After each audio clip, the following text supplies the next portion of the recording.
Hey guys, Cigar Surgeon here with another Cigar Federation review. Thanks for tuning in. Today we're going to be reviewing the Macanudo Estate Reserve 2015 number 9. Now you might be thinking, wasn't there a Estate Reserve last year?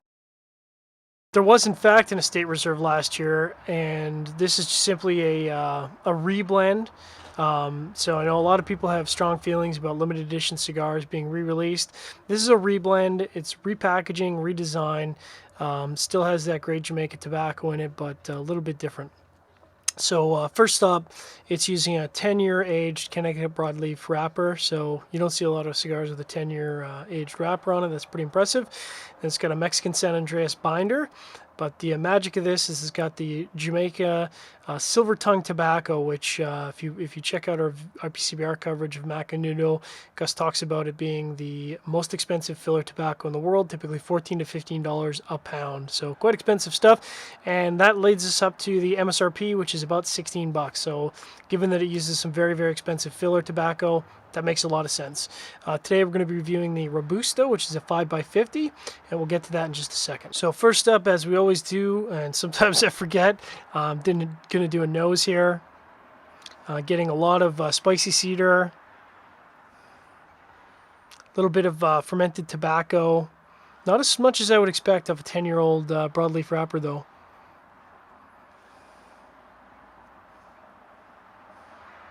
A lot of sweetness off the foot, like a raisin, like a very, very sweet raisin. Maybe fermented prunes.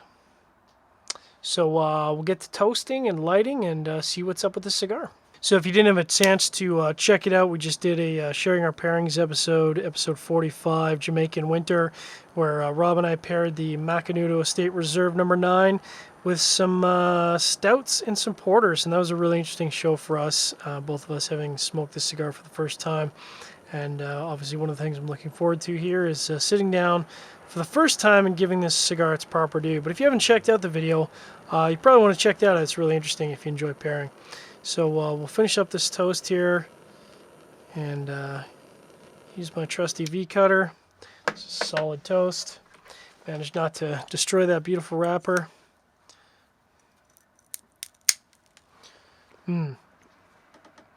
Sweet, creamy cedar. Very light cedar to start. Very, very subtle retrohale. Probably at a light plus right now. But based on the show, I know this cigar does step up in intensity. So we'll let the first third settle in, check back in, and see what other flavors come out. So now that I'm sitting down with the Macanudo Estate Reserve and giving this cigar its proper due, there's definitely a lot of nuanced flavors there that I think we're getting run over by the porter pairing, pardon me. First off, that raisin that I was getting out of the foot, definitely present here, but it's very, very subtle. Normally for me, raisin has a very sharp taste to it. It's sweet and sharp. I would say that if you took the sharpness away, you just get that core raisin-y quality to it, almost like a raisin pie. So it's a light plus, and the spices have stepped up in the retrohale, so I'm getting a light plus spices in the retrohale. Interesting first third. You can see I'm very, very, not very far in, but it's producing tons of smoke. So I'll keep checking in here and keep talking about all the flavors that come out. Hitting the 15-minute mark. I would say the first third here is like smoking a fruit pie. There's just tons of complex raisin. There's some berry in there. There's an underlying cedar, but the fruit kind of takes over. You can see the burn line is extremely clean. Nice white ash. Just a fantastic first third. This is what you would expect out of a limited edition cigar, especially if you're paying $16. You want something to rock your socks, and this is definitely rocking my socks so far. I'll keep checking in. So at the 20-minute mark, there's a rich toasted nuttiness that's coming through on the retrohale. Kind of a light plus again. Most of the flavors here are light plus, maybe medium minus. Mixing in with the raisin, mixing in with that sort of rich stewed fruit. It's a great combination. Really, really enjoying this first third. It'll be interesting to see what the cigar delivers in the middle third. Significant departure from our pairing. I think the porters and the stouts were definitely running over a lot of the cigar nuances here. You could go with coffee. I think coffee would go really well. If you went with rum, there's probably a tendency of the rum sweetness to kind of, again, run over the cigar. So I'll have to think on this. Possibly a bourbon, believe it or not. If the bourbon wasn't very peppery, that might be a good choice here. So we'll keep smoking, and I'll keep checking in. 30-minute mark. Cedar's kind of pushed through to about a medium minus, almost medium. And again, it's just playing off against the raisin, playing off against the nuttiness that's on the retrohale. Just a phenomenally balanced cigar. I probably have another 5 or 10 minutes before I get into the middle third here. Not sure there's going to be any other flavor transitions, so I'll probably check back in the middle third. Getting into the middle third here, the raisiny fruit, the rich stewed fruit and raisin, it's kind of stepped up to a medium minus.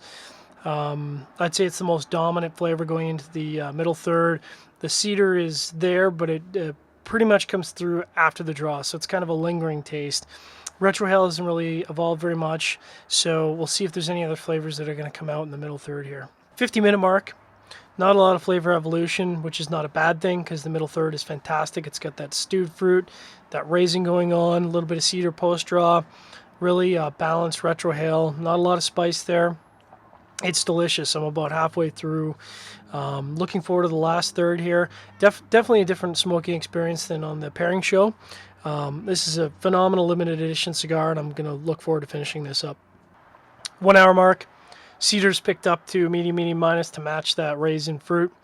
So they're just kind of playing off of each other. There's nothing really else in the middle third to talk about, but it's just as good as the first third. Really enjoying this. This is a fantastic cigar. So I'll keep reporting in, see if there's any other flavor transitions in the middle third. Otherwise, you'll hear from me in the last third. Just about 1 hour 15. Getting medium minus cedar on the retrohale, and the cedar's kind of overtaken the raisin, so it's kind of pushed it down to a light plus, and it's really a sweet creamy cedar. It's really the predominant flavor here. So still got about 15-20 minutes in the last third, so we'll see what other flavors come to the surface. Wrapping up the review of the Macanudo Estate Reserve number 9. Phenomenal limited edition, very good. You definitely want to check out the written review. We're doing a group review of this, so it's going to be very interesting. And again, if you haven't checked out Sharing Our Pairings episode 45, Jamaican Winter, check it out. We did a pairing with this. Appreciate everyone checking in. Thanks very much to the Fed Heads. And as we always say, if you like our content, appreciate it if you like and subscribe on our YouTube channel. Catch you later.